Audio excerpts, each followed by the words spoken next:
Episodes of the Green Corn Rebellion Show are sponsored by Oklahoma Progress Now. Oklahoma Progress Now is a 501c4 organization focused on building progressive power in Oklahoma. Their primary efforts are on developing progressive content for a 21st century audience, coalition, and capacity building across progressive organizations and causes, and working to see elected leaders who are more responsive to their constituents and the needs of the many. Areas of focus include progressive messaging and communications, coalition building and resource sharing, and focused progressive policy goals. You can check out their Twitch live streams, and they go live on Facebook on at noon, Monday, Wednesdays, and Fridays. Please support this organization. It's a really great organization. It's just getting started here in Oklahoma. Thank you. Now enjoy the rest of the video. Hello, this is the Green Corn Rebellion Show, and today I am here with Dwight, who's one of the co-hosts of the podcast Eat the Rich. How are you doing today? I'm doing great now that I'm on the show, man. I feel it's a real honor to be on the Green Corn Rebellion show. Obviously, I've been a fan of yours for a while, and we've known each other for like we were talking about, a better part of a year now. So it feels good, man. What an honor. Thank you. You're welcome. It's an honor to have you on. Y'all's podcast has become one of my favorite podcasts to listen to over the last few months. So, That's yeah, very kind. That's very kind to say. Thank you for saying so. you're welcome. So, first question I have here is, how did you become a leftist? What formed your politics? Yeah, good question. Um, I think over the last 5 years or so, which is the time period, I guess, that I would have self-described myself as being on the left. I think it more broadly has been a coming home to the left. Mm-hmm. I think, for a gentleman my age who is, solidly, I would say, kind of on the above average age of millennial, you know, Mm-hmm. I, as well as my cohorts, have lived through a housing crisis, a financial crisis, a decrease in wages, and basically have watched, the come up under the Bush administration, which just, I mean, devastated an entire region, and for what? And just watched America make misstep after misstep. Uh, you know, but when you put a little bit of a critique on it, you realize that it's not actually a misstep. It's actually it's working properly. It's just not in the way that benefits the majority of humans that live in America or on this planet anyway.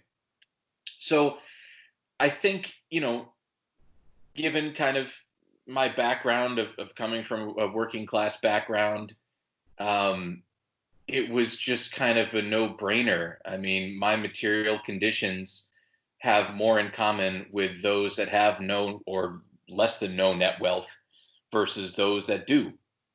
And as somebody that has significantly less than a net worth of zero, like, why wouldn't my material class interests be in line with the majority of Americans who are in my position? Mm-hmm. I can't be a capitalist because, well, I have no capital. I own no factories. I don't own any land. How could I possibly call myself a capitalist when I am not in the position to exercise any capital? Yeah. So I think for anybody that finds themselves in the same position as myself or yourself or us, whatever, how could you possibly um, identify yourself as a capitalist if you don't have any capital to show for it? I mean, at that point, I would just call you a class trader. Exactly. Yeah, that works. That makes sense. For me, it was a lot of different things. I've probably talked about this several times on the show, Please. but but I've always been not like kind of paying attention to politics. I wouldn't say as closely as I have over the last 5 or 6 years or so. But like the first time I ever remember anything political was when I was about 4. And one of the candidates that was running for governor at the time, he was from my hometown. And he ended up becoming governor. He was a Democrat. He's also one of my reasons why people should make me the Democratic nominee for governor here in Oklahoma in 2042. But I'm ready. I'm ready to endorse you. I will max out my contribution. but that's so my mom told me that we were Democrats, and I was like, okay. And I would watch the news whenever it was on TV, like whenever we would eat dinner or whatever, when I was doing homework. And I was really young, but like, I would ask my mom what certain things meant and what was going on. And I knew about Iraq and how bad that was. And so, I kind of had some sort of idea of what to believe or what not to believe. And then, Obama got elected. I was really happy about that. And then I was kind of disappointed with him in office because he didn't do what I thought he was going to do, as many people probably thought at that same time back in 08 or 09. And then slowly after I started paying a little bit more closer attention to politics, I remember watching a lot of Tom Hartman on Free Speech TV and stuff like that. And then eventually I got to high school and I was like, okay, I'm going to go into politics. I'm going to run for office. I'm going to be, I think when I was a senior in high school, I identified as like a progressive or social democrat because I knew what that meant at the time. Like kind of knew the difference between being a social democrat and a socialist.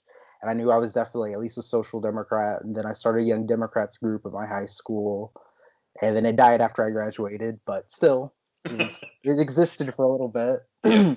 And, started making some connections and whatnot. And I got to meet Brad Henry, the guy who became governor, who was from my hometown. And, I've worked on some campaigns, knocked doors for some people, stuff. Eventually, around 2017, I became a socialist. And then I joined DSA in 2018. And I kind of became a socialist partially because I understood it a little bit more, because like I watched some videos to have it explained to me a little bit more what it was, and then I was like, oh well, this just makes sense. Of course, everything should be more democratized. Everything shouldn't be like, we shouldn't have to just tax rich people to get the wealth from them. We should just have it because that's what we worked for, right? Well said. And so that's how I started thinking of things. And then I was like, okay, like that doesn't necessarily change me wanting to go into politics, but it does change how I view things in politics and how things work and whatnot. But so that's kind of my political thing, like awakening, I guess you can say. Yeah. I mean, not awakening, but I know a lot of people tell me like, oh, you were in a better off position when you were 17 than I was at 17. I was like, yeah, I know, but like, Yeah. yeah. But that's kind of how that happened with me. Living in Oklahoma, or something else I was going to mention. I can't remember what it was. Oh yeah, and Michael Moore, his documentaries, especially ones like Sicko and Capitalism: A Love Story. Those two definitely informed me a lot more about America and our system, healthcare system with Sicko, and then capitalism in general with the Capitalism: A Love Story. So yeah, those were kind of the things that formed my politics and how I think about things. Yes. So next thing I have here is the coronavirus. How are you feeling about the coronavirus and the pandemic itself and how people are reacting to it and handling it? It's a bit weird, to say the least. Oh, now, man. Clear, you're not old enough to have been able to been through the other pandemic back in the what was it, the 19 teens? Is that what? I missed it. Not that old, right? I missed it by a few years. Missed it by a few years, okay. Because I figured being a millennial and all, you'd be at least old enough to remember that, maybe. But I'm just kidding. Missed the cutoff. Just missed the cutoff. Yeah, man. What's funny is, you know, I'm gonna set this up with something. One of the one of the texts that I think about on a nearly weekly basis is Martin Luther King Jr.'s letter from Birmingham jail, Mm-hmm. in which he indicts the white moderate as being the obstacle towards, let's just say, um, towards black progress. Yeah.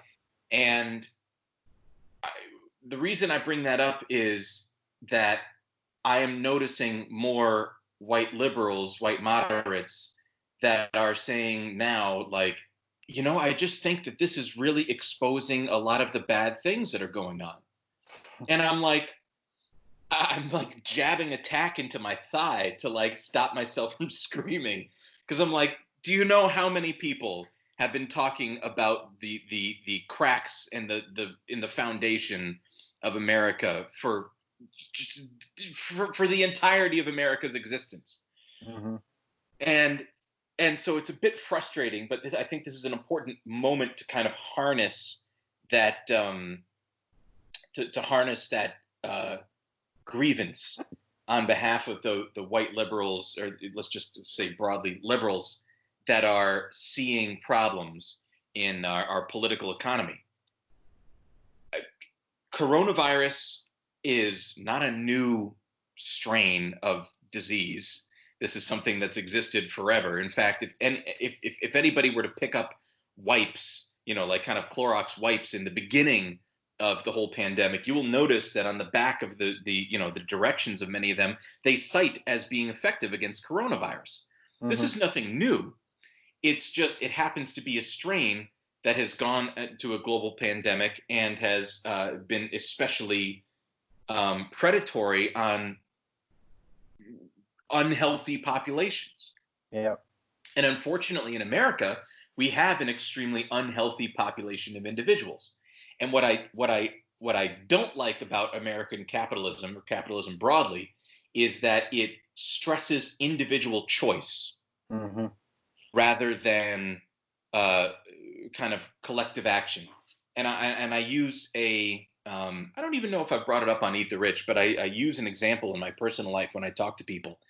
And I say, to illustrate somebody that may be skeptical of my ideas of individualism versus collectivism. And I say, look, we are, uh, as far as free will goes, and how much do our individual choices make up the sum of our material existences? You say it's like we're uh, we're swimming in the ocean, Mm-hmm. but there's a strong current. And yeah, we can kind of go left, right, and back and forward a little bit, but ultimately we're going to end up where the current's pushing us. So I think with coronavirus, why would it be a surprise that people have suffered when we don't have universal health care or lifestyles that aren't, completely surrounded around our workplace? Those same workplaces that tend to be making a lot of people sick. And then, living in quarters that may not be suitable um, to house sick individuals without getting those around us sick. It's really boggling to me that the CDC even put out regulations to say live in a guest room if you can. Mm-hmm. What the fuck? Guest room? What fucking reality are they living in, man? So it's I'm pleased that people are becoming a little bit more awakened to the deleterious nature of our political economy, but Mm-hmm. obviously completely up at the human cost that it is incurring. It's pretty fucked up. I mean, and if I have to put a little bit of personal um, take to it, I mean, I know people whose family members have died very Mm-hmm. close to me, and I know certainly people that have had it, and I'm in a lucky position where I can kind of live a lifestyle where I can isolate And even though I am an essential worker, I can make sure that I minimize the amount of human contact that I have. But it's a little spooky out there. Yeah. How I mean, how close has it gotten to you personally? Um, it hasn't actually. I mean, I believe I know at least one friend who, not a parent, like their grandma had it, I think, and I think they ended up surviving. So that's good, I guess. But Thank goodness. that's the closest it's been to me, at least is in my state, at least. You know, I know some people who've tweeted about how they've had it or something like that. But personally, as close as, in my state or so, it hasn't hit that close yet. It probably will eventually, because the county I live in is next to the county that is basically a cesspool of coronavirus. No. I mean, I like that's what I call it, because like, what was it? I don't know how many cases it is now. I've stopped keeping up with the individual cases in each Yeah, county yeah. because just so many now. I think it's about almost 5,000 cases here in Oklahoma, something like that.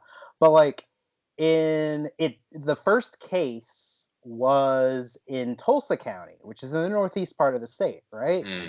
Which is in Tulsa. And that was the first case ever recorded here in Oklahoma. And then about a week or two after that, that's when a few of the basketball players tested positive for it. Yes, that's And right. so, yeah, and that was in Oklahoma City. Now, um, the same week, the mayor of Oklahoma City basically did nothing. What he did do was post a picture of himself and his family eating out that Saturday night, talking about, you got to eat local. And I was like, Jesus hey, dude. Christ. Yes. So that's the mayor of Oklahoma City for you. And that's basically one of the reasons why in like by like I want to say by the end of March, they had like 200 or 300 cases in Oklahoma County, which is where Oklahoma City mostly is at. Yeah, But in yeah. the counties around it, outside of like Cleveland County, I think they had like 100. But like my county only had like less than 10 cases. Wow. So it's like, so yeah, it was like this whole like I get that the urban areas are definitely going to get hit quicker and harder by coronavirus than more rural areas, but it was just like really rapid there in Oklahoma City for like a good about a month or so. It was just like boom, boom, boom. They probably got almost like 1,000 cases. I have to look up the numbers, but like it got pretty bad for a little bit, and then and it wasn't even where it originated. That's why I say like, oh, that cesspool of coronavirus, because it's just like, whoa, okay. But yeah, but that's where Jesus. that's that situation. Don't even get me started about our governor. Our governor's probably handled this the worst out of most of the governors in all the other states, because we were pretty much, if not the last state, one of the last states to have a stay-at-home order.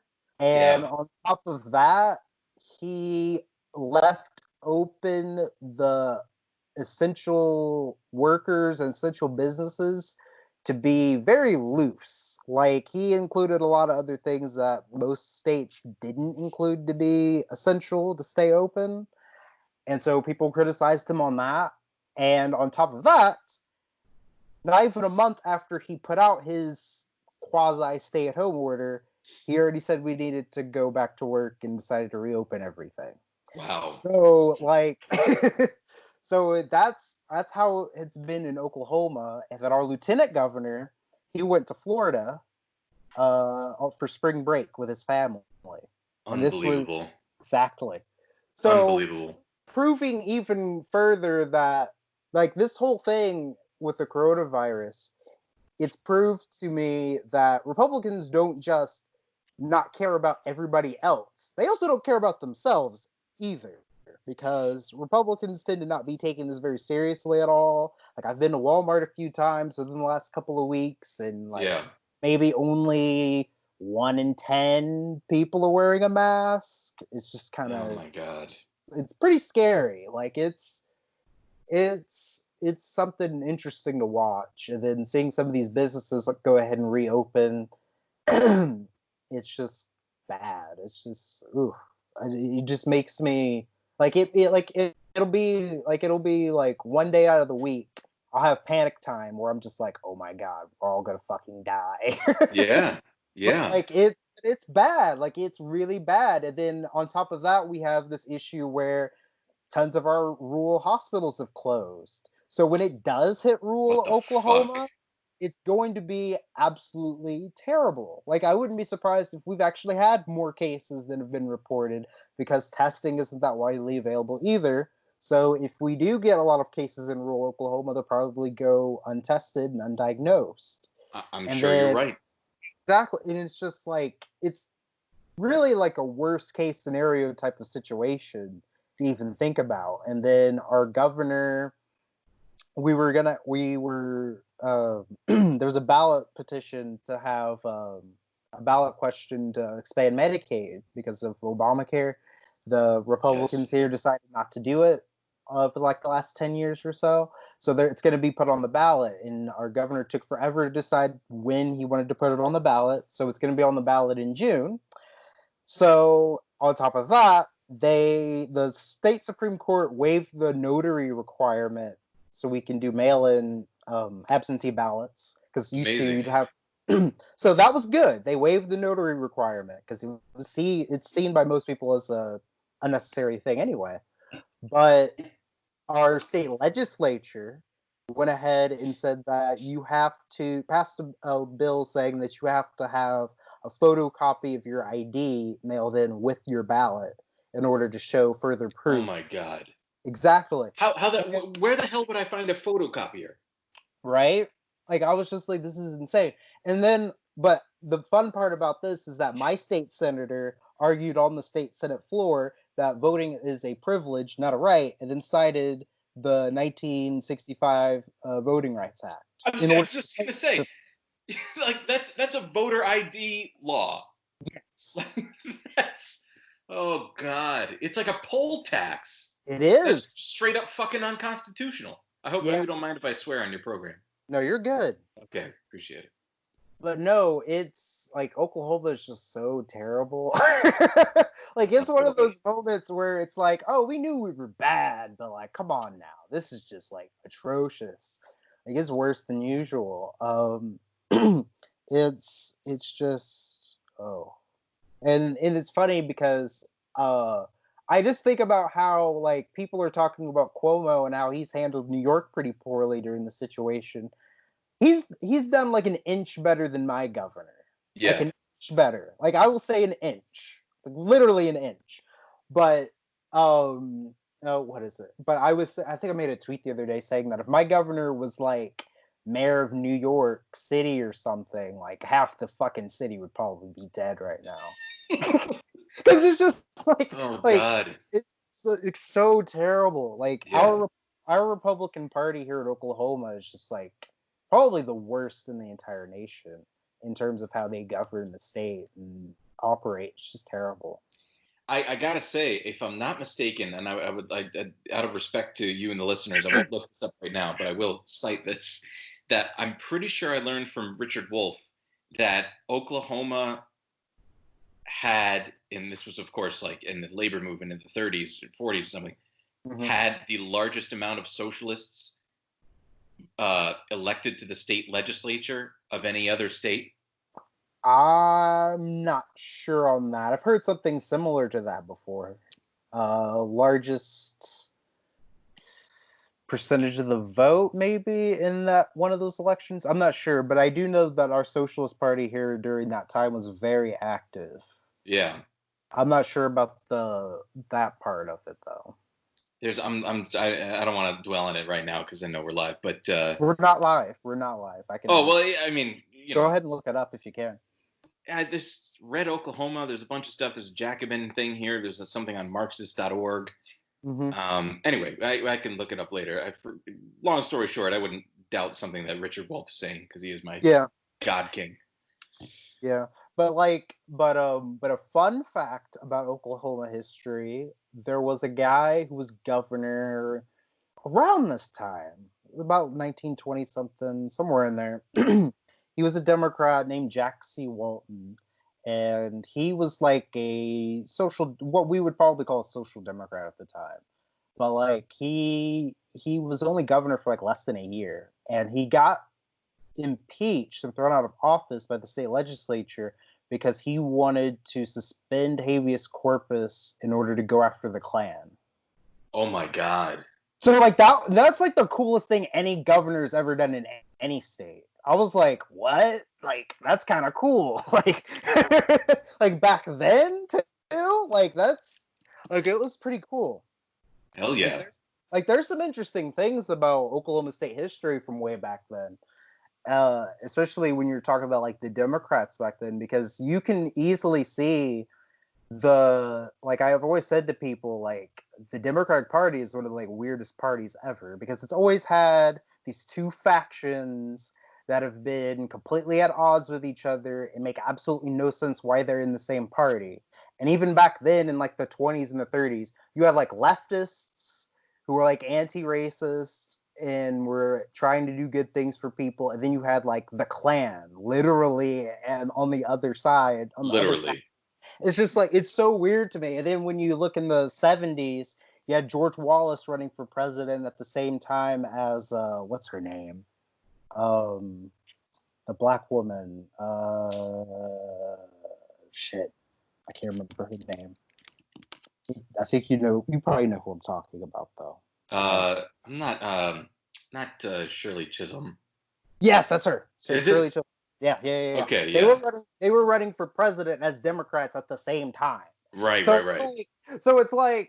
like that's always been like this weird thing in the Democratic Party, and some people always want to make it sound like it was always one way or the other. Like, oh, the Democrats used to just be completely progressive, and it's like, no, like God, no. Lyndon Johnson might have been like progressive, maybe I guess you could say, but Yeah, like at the some same ways. time. But like at the same time, like there was literal segregationists who also opposed him on a lot of shit. And it was just like it's never been just like one whole faction controlled everything or was prominent at the same time. Dude, Like the freaking current Democratic candidate for president was the key eulogizer for yes, actual segregationists. Not exactly. like not like they knew historical facts about segregationists. The actual segregationists themselves. Yes. Like it's a pretty insane thing to think about. That even today, like you can have someone as far to the right as Joe Biden running, and then also have Bernie Sanders running, and then also have like the Congressional Progressive Caucus be like 97 seats out of the like 230 something seats in the House. And it's just like there's always been that dynamic in the Democratic Party. It's never been a normal party where like there's several factions, but they all kind of come together on a handful of things. But even then, like a guy like Frank Pallone, who Russ Yeah. Cirincione is running against in Mm-hmm. the primary, he's a climate change denier Yeah. almost. And he takes money from oil despite living in a quote non-oil state. I know there's a lot of like refineries in New Jersey and shit, but like It's not he Oklahoma. no, but and he is on the progressive caucus. So Yeah. like what does that really mean? Like, you have Nancy Pelosi saying like, "Well, I'm progressive. I've always been progressive." While in the same interview saying like, "Oh, well there's only like 3 of them." As far Yes. as like whatever she would call progressive congresswomen. Yeah. Fucking unbelievable, man. I mean, I have no affection for the Democratic Party. I think I had in the past, Mm-hmm. maybe when I was younger, when I was I mean, I think in 2007 I saw Senator Barack Obama Mm-hmm. live, like on a campaign rally. And I was Yeah. just like, "Oh shit, we're going to do something." Right. Like we're really going to do something. And he would have been that would have been the second presidential election I would have voted for. I think the first one was for John Kerry. Mm-hmm. Uh, but I don't know, man. There, I have no illusions that the Democratic Party owes me anything or that I owe them anything. No, like, ties to it. It's one of the easiest. It's a shame because it's one of the easiest organizations on earth to criticize, and there's plenty to go around. Yeah. But yeah, the we started talking about the coronavirus that ended up on Democrats Suck. It's But just yeah, it's so easy is to that do, man. easy? Is that It's easy? so easy because the thing is that Republicans or conservatives broadly, whatever that means, it's a given that they want me dead. Yeah. Like, it's a given that they don't give a shit about you. Democrats have the chance to do something. They have the critical mass, but again, you know, to invoke MLK in his letter from Birmingham jail, where he said, like, I believe he said something like, it's more baffling to me to have lukewarm acceptance than outright hatred.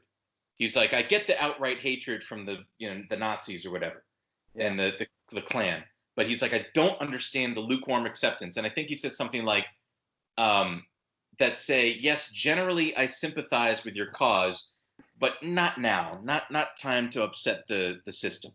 Yeah. And that is what boggles my mind of the fact that Democrats, liberals broadly, have critical mass in this country and every day squander it. Mm-hmm. Yeah. Well, the third thing I had here was to talk about the presidential race and the Democratic primary. So, what do you think about all that? You know, I mean, fuck Joe Biden. I mean, I don't really, I'll just say that there's not much to learn from him. There's not much to learn from this candidacy. Yeah. Him and Trump are going to litigate the Obama legacy, and Trump is going to win that. So there's nothing to say. If he wins, it'll be a surprise.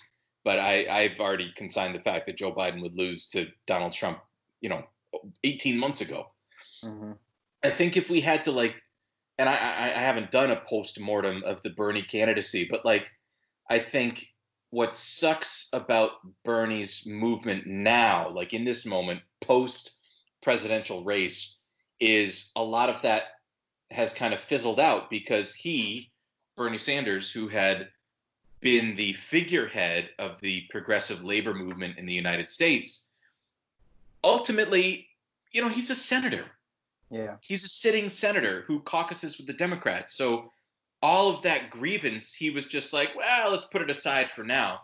And it's like, dude, we don't have the time to put that shit aside. We're going to die. Like, I mean, I've talked about Zoomers quite a bit and how much affection I have for Zoomers because I like, even as a millennial, I feel like a fucking dinosaur now. But, like, Zoomers have even less time on Earth than I have had. Yeah. To, like, live a happy, fulfilling life that we were promised by the fucking Constitution, like the freedom of life, liberty, and pursuit of happiness. You don't have it. I mean, I don't have it, but I've at least had a little bit more time of the illusion of having had it, and at least had more time to enjoy the promise of it. But Zoomers get the fucking raw end of the deal, and that's why. I mean, that's part of the reason why I'm so. I feel like I have a weird, like, avuncular relationship to Zoomers because I wouldn't be your age and look at Joe Biden and say, this guy doesn't have anything in common with me. Mm-hmm. There's in what way would you want to be excited about a Joe Biden presidency? No fucking way. No way. So anyway, I'll conclude with what I started with, which is fuck Joe Biden. Yeah, like I mean, I was disappointed about Bernie Sanders deciding to drop out because even though he was losing and it didn't look like he was going to end up coming out, turning it around, because I mean, the only reason why I really wanted him to stay in, especially because what was it? It's almost been a month now since he dropped out, right? Month and a half now. It feels like 12 years, but yeah. Yeah, it feels like forever, but it wasn't that long ago. It was just end of March. Yeah. It wasn't even April, was it? Yeah. So Right, like right. the only reason why I really wanted him to stay in is because he was the only person who was addressing the pandemic in any kind of way at the national level in the way that it should have been addressed. He was at least laying out what we should be doing right now. He was talking about, the $2,000 payments until this thing is over. He was talking about all of that and having these panels about it with AOC and Rashida Tlaib. Like, he was doing that while running for president. Sure, it wasn't going to help his campaign, but at least it was something. He was laying out a vision for what we should be doing right now. And then he could be using that to at least funnel support in Congress for getting that through. But instead, he just dropped out and pretty much, hasn't done anything about that at all since then and hasn't really done much at all. But that's why I was kind of disappointed about it, because I kind of figured, like, oh, well, if it's just Joe Biden at the national stage, he's not going to do or say anything. And look what's happened. He hasn't really said or done anything since then. And to the extent that he has done or said anything, Exactly. it hasn't been much. Exactly. And so that was really why I wanted Bernie to at least stay in for at least another month or so, especially since half the primaries hadn't even Exactly, man. yet. So that was mainly my reason for wanting him to stay in, because it just didn't really look promising. But outside of that, like, it's also like my whole focus right now is these down ballot races, especially here in Oklahoma with some of the state legislative candidates. Like, this pandemic has made it insanely harder for people to be able to campaign. And so therefore, the person with the most money in these races is probably going to end up having the easier time being able to campaign. Because they'll be able to buy the mailers to send out to people. They'll be able to do XYZ with their time, right? So that's mainly what my whole thing is. And Bernie hasn't even like endorsed any down ballot progressives, or at least not many of them. Yeah. Since then, and that's been really disappointing. And yeah, and the race itself, as far as we almost fucking won, basically. Yeah. Yes. we were like this close to winning. We won. I won the first 3 primaries, and it was like looking so fucking good. And Chris, what's his name? Fucking Chris Mullerdad. Chris. No. No. Chris Hardball. Chris Matthews.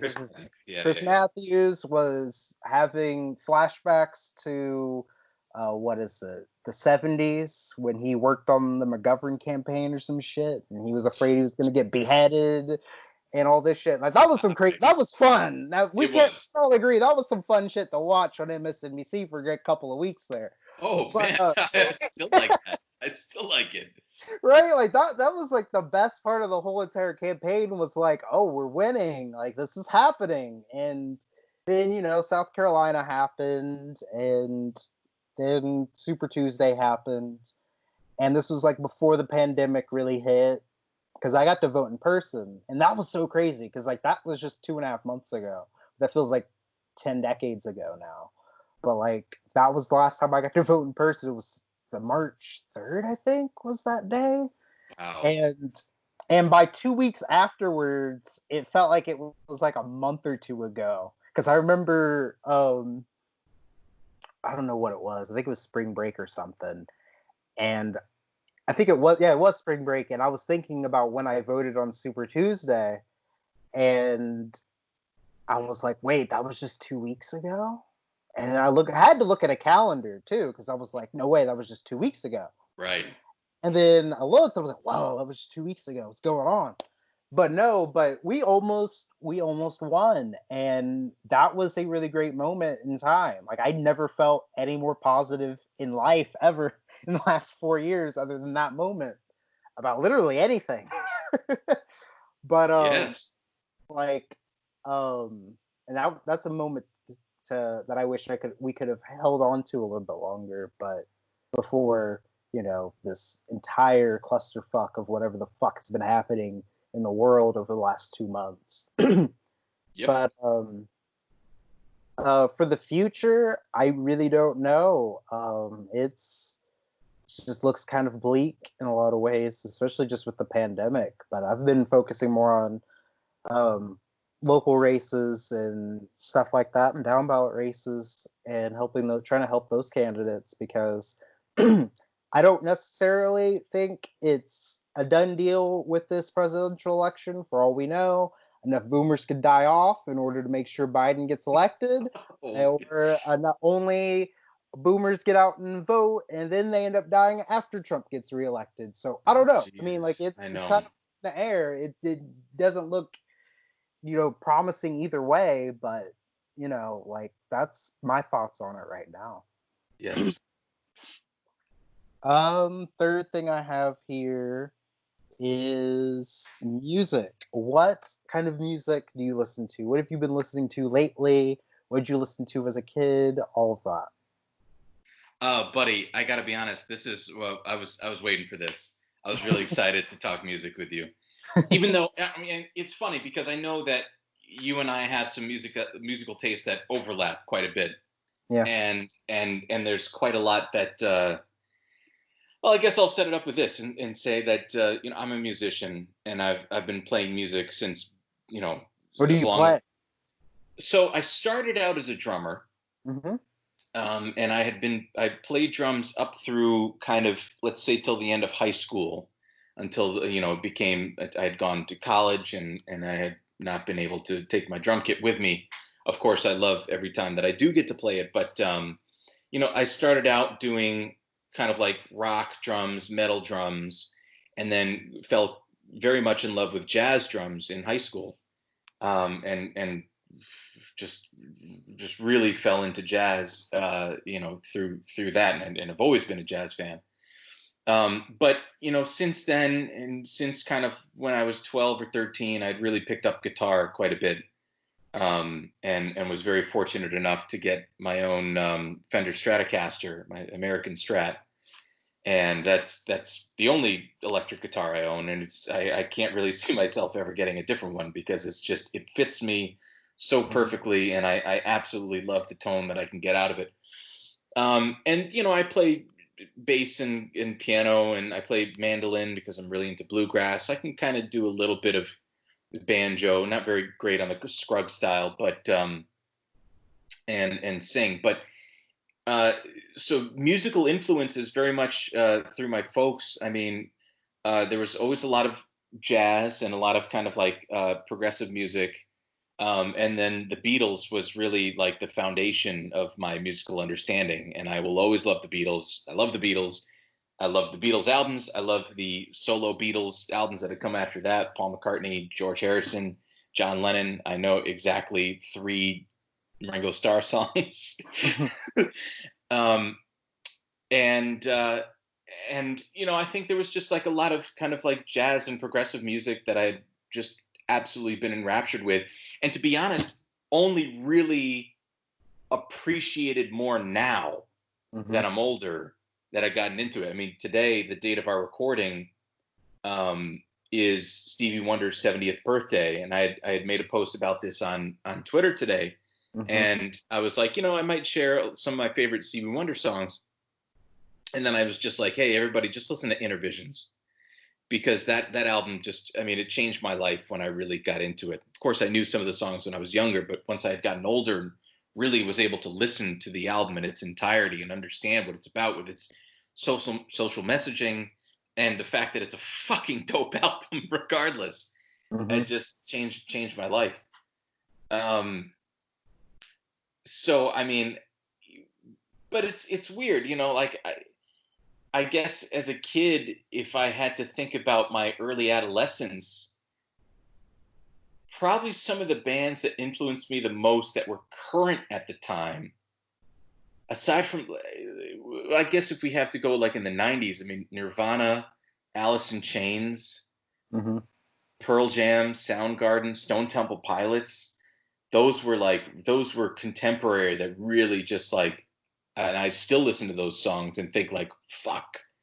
these guys like really, really got it. Yeah. They just nailed it. And there was a moment there that they just nailed it. And then as I got older, I think like some of my hip hop sensibilities took over that still looked back to that kind of like late 80s, early 90s, like Black Alicious, KRS-One. Yeah. I fell in love with that stuff. Um, and then probably when I was in like middle school, Limp Bizkit, Corn. I definitely devour $3 bill, y'all, from Limp Bizkit. There's a bit of sheepishness when I say it, but and then the Corn album, what is it? Is Freak on a Leash? Was that the title of the album? Follow the leader. Follow the Leader, right? Yeah. I still think that album holds up. Yes, it does. I really do. I've had that conversation with people before because like I've never met people who think like I think that's the best Korn album. But most people are like either like, oh no, it's Issues or it's Untouchables. Or I'm like, no. It's Follow the Leader. And they're like, that one didn't age as well as you think it did. I'm like, yes, it did. It aged a lot better than most of you were thinking it did. Like it's just like I listen to that, and then usually people always point to me the one song on there, the one that they did with Fred Durst, All in the Family. That's probably like my favorite song on there. It's but, like, a bit weird. It is like I would say like maybe in some ways it didn't age well, but like it's kind of just like a funny song. Like it's just like it's random-ish, but like it's at that time like it was like thinking back to it now, it's kind of just like weird because like people my age would be like, oh well, like it's Limp Bizkit. Like, well, I have to change this now because people my age apparently think Limp Bizkit is cool, which is beyond me. Yeah, it's really weird. Like, if you are not really my age necessarily, but like a few years younger than me, like if you talk to kids who are like, I'll say between 15 and 19, they think all that like new metal stuff is like really cool. Like That's it's bizarre odd. to me. It is because like I was like, wait a minute. When I was in high school, I was a misfit and no one knew who half of these bands were. Now you're telling me every high schooler pretty much likes and knows these bands? Like, it makes no sense to me. Like, it's so weird. I'm like, huh? Like, it's odd. And like, because like on Twitter, like if you see anyone tweeting about those bands, like Korn, Limp Bizkit, Slipknot, any of those bands, it's usually like some like teenager or like some kid in their like late teens or early 20s tweeting about them. Yeah. And it's really odd to me. I was just like, whoa, like I'm not alone anymore. Yeah. And you know what? And thinking about it too, like the All in the Family critique, it's no different than anything that Blink-182 ever said on stage. Right? Right? Exactly. And no one's saying Blink-182 never aged well. And they definitely, yeah, and like in Blink-182, if anything, they aged very, very well compared to what a lot of the pop punk bands sound like today. Like they You're totally sound right. like exactly. It's just like I never. Yeah, go ahead. This isn't my favorite Blink-182 song, but like Rock Show, the song Rock Show by Blink-182. That's like a perfect song objectively. Like that's a perfect pop song. Like you would never, like 25 years from now, if you heard that song, you'd be like, this makes sense. Yeah. This is produced perfectly. Everything's very well balanced. It's got a great hook. It's got a great bridge. It makes sense. And I don't know. I'm trying to think. Like, I know. Of course I read most of your tweets, and the stuff that I reflect on as you're playing them, because it's weird. And I hope you don't mind me saying this, but like many of the songs that you are listening to and then you are attracted to in nu metal is stuff that I lived through. Like I remember when Shinedown came out, and I remember then when like Hoobastank came out or something.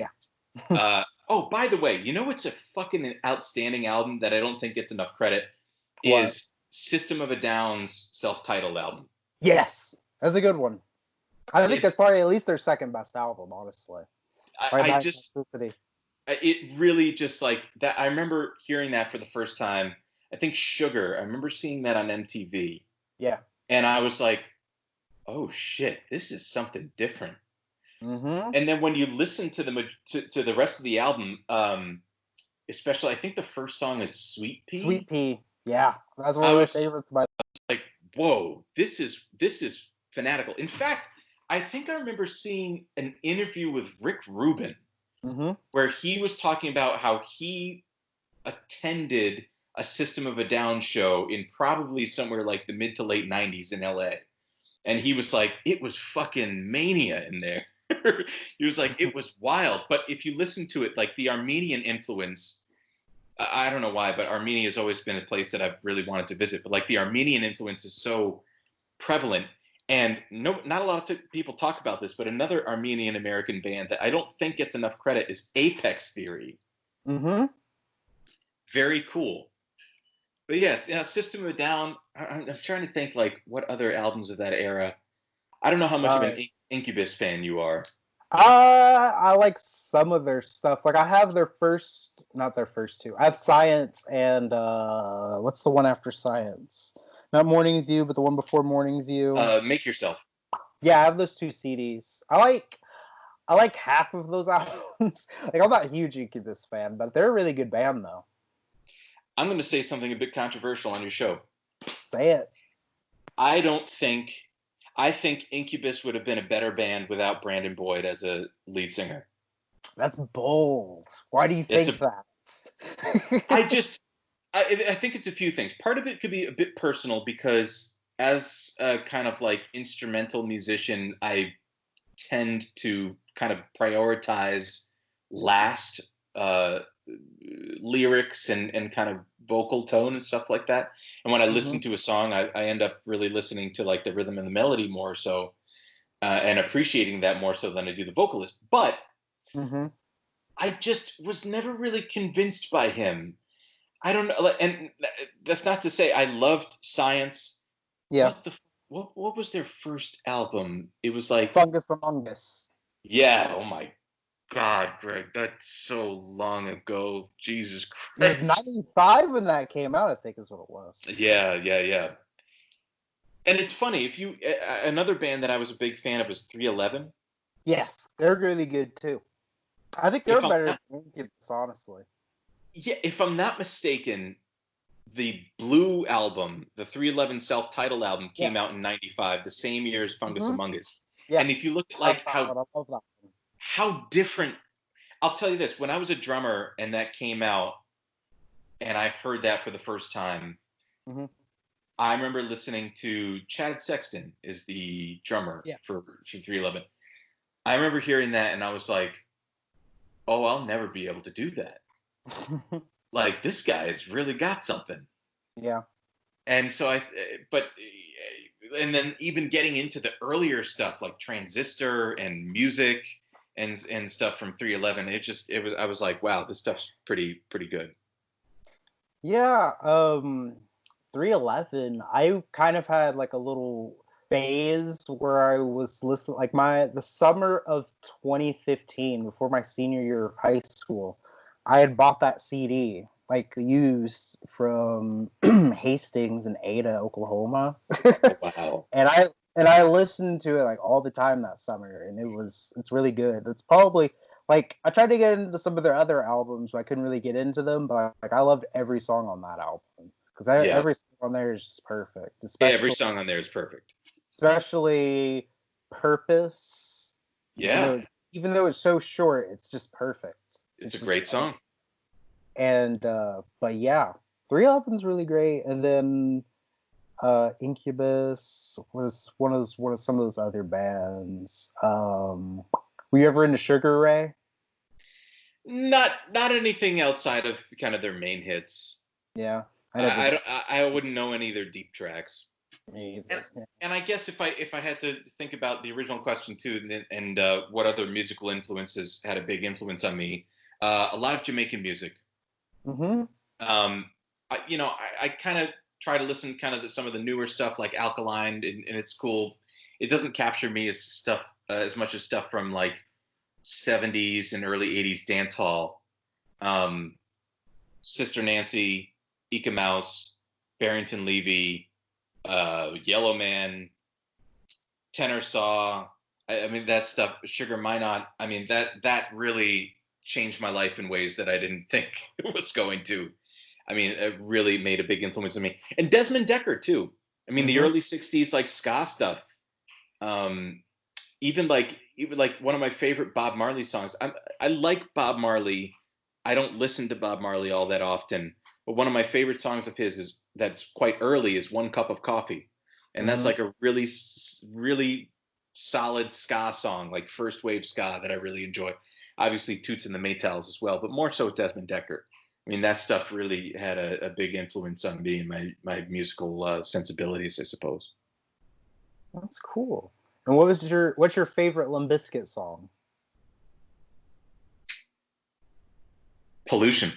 Pollution. Okay, that's a good one.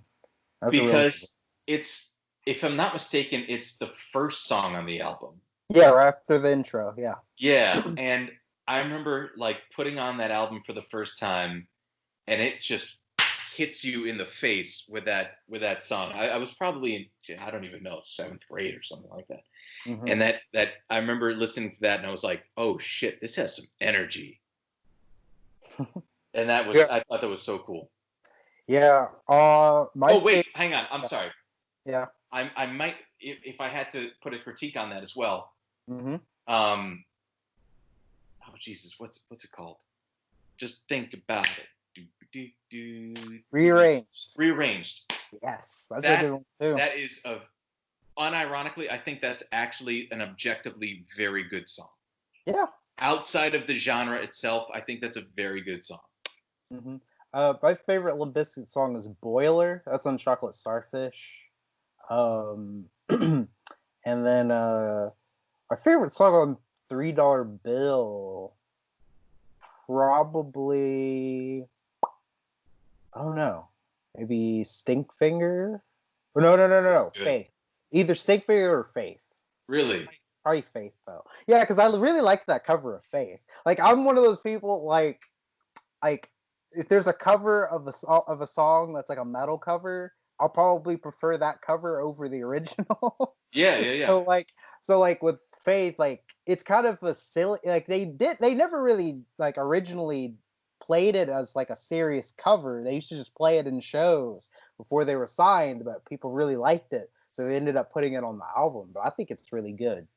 And then That would have been the first Limp Bizkit song that I heard.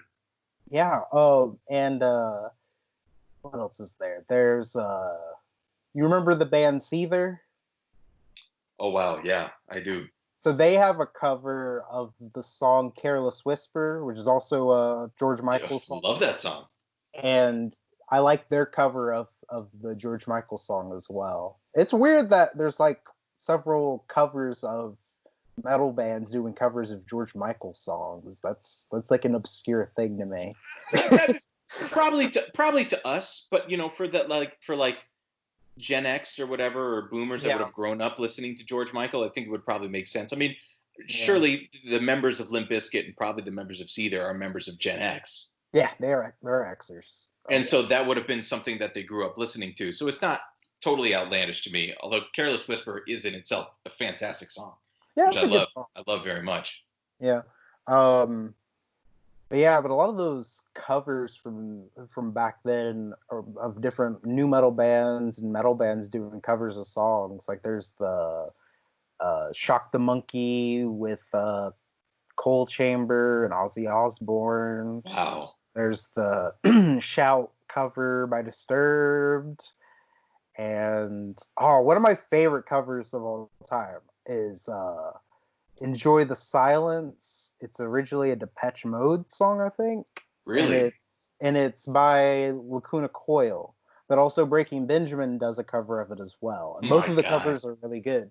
Like both of the covers are really good. I think the Lacuna Coil version's best though, but like it's some of those covers are really interesting. And I prefer those covers, like the new metal and gothic metal and alternative metal covers, more than like the metalcore covers that kind Mm. of came out like over the last 10 years. Because to me, some of those are kind of just cringe. I'm just kind of like, okay, like, I don't think it chill. works.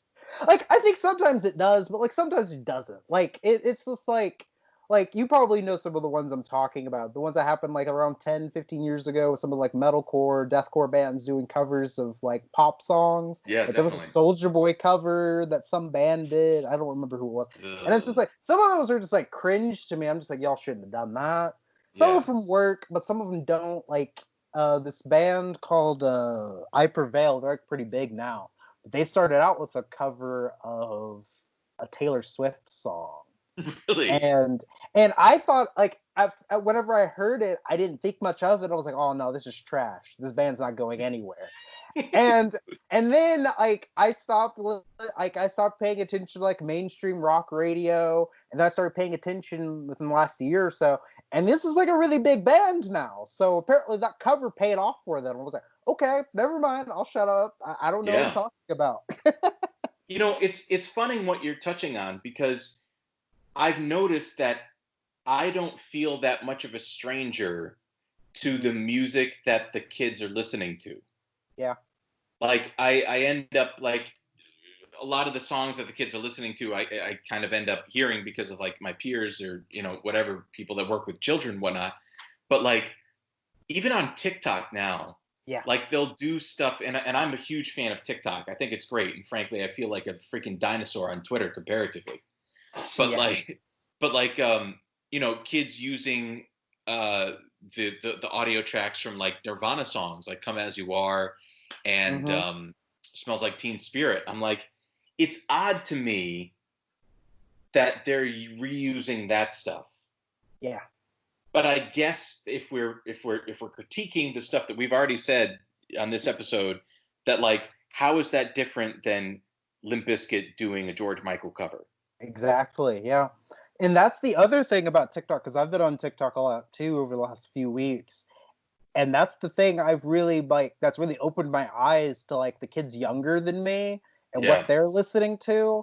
And I'm sitting here and I'm just like, wait, this 16-year-old kid just said they listened to all the bands I listened to when I was 16, and no 16-year-old was listening to those bands when I was 16. Like, what's yeah. going on with this? Like, it's so weird. Like, it's just like it's cool, but like it's just odd, you know. But Honestly, anyway, but I, yeah, I I'm sorry. I hope you don't mind. Maybe just finishing this thought. It's like go ahead. I think that like the same the same kind of thought that brought on vaporwave as a genre Mm-hmm. is something, and I've forgotten who did. I watched this thing on YouTube, but it was like it's easier to kind of like cuddle back into these vestiges of things that don't exist anymore Mm-hmm. than to imagine what a future without capitalism looks like. Because Yeah. I think it's tied in because like capitalism is clearly ending, thank goodness, as painful Mm-hmm. painful as it is for us. But like I don't think we can even imagine what that future looks like without it. And so we look back at these like weird aesthetic kind of comforts that we very much know. And while I'm not a fan of like Jerry Seinfeld and Larry David and their politics, obviously I was like a huge Seinfeld fan at the show. Mm-hmm. He said they were on like comedians in cars getting coffee. I remember seeing that episode with the both of them, and they were like, "Why is it so easy to talk about the past and the classics?" And Larry David said something like, "Because you know what to say. Yeah. You know what's been established as good and bad, and so it's kind of like a slam dunk every time you look back at it." And I think that's probably what's happening now because I wouldn't even be able to venture a guess to know what music is going to look like in 10 years from now. And frankly, I'll still probably be listening to esoteric jazz from the 70s. So Yeah. like so it is what it is. I'm just sitting here hoping Limp Bizkit puts out another album before long, since it's Oh been over buddy, 9 years. Like Jesus Christ. But yeah, but it's been great having you on. thank you. Like thank you very much. It's been great chatting with you. Where can we find you on social media, and where can we listen to Eat the Rich? Oh, that's very kind. That's very kind. And thank you so much for having me on, Greg. I really appreciate it. It's an honor being able to work with you like this. At Rhinosoros, Rhinosoros. Yep, that's right. And on Twitter, good old Dwighty Poo here. And then Eat the Rich is the podcast that I'm fortunate enough to be a participant of. We've had a few really fun episodes that come out. And honestly, I'm just like really pumped about the Patreon stuff that we're doing because we're kind of getting a little bit deeper into the material that we are otherwise doing at sort of a kind of a high level for our free shows. Eat the Rich Pod. Find us on Twitter, and I don't know, find Gregory Harden. He's awesome. I'm a big fan. Thank you for having me on, Greg. Thank you very much. You're welcome. Thank you.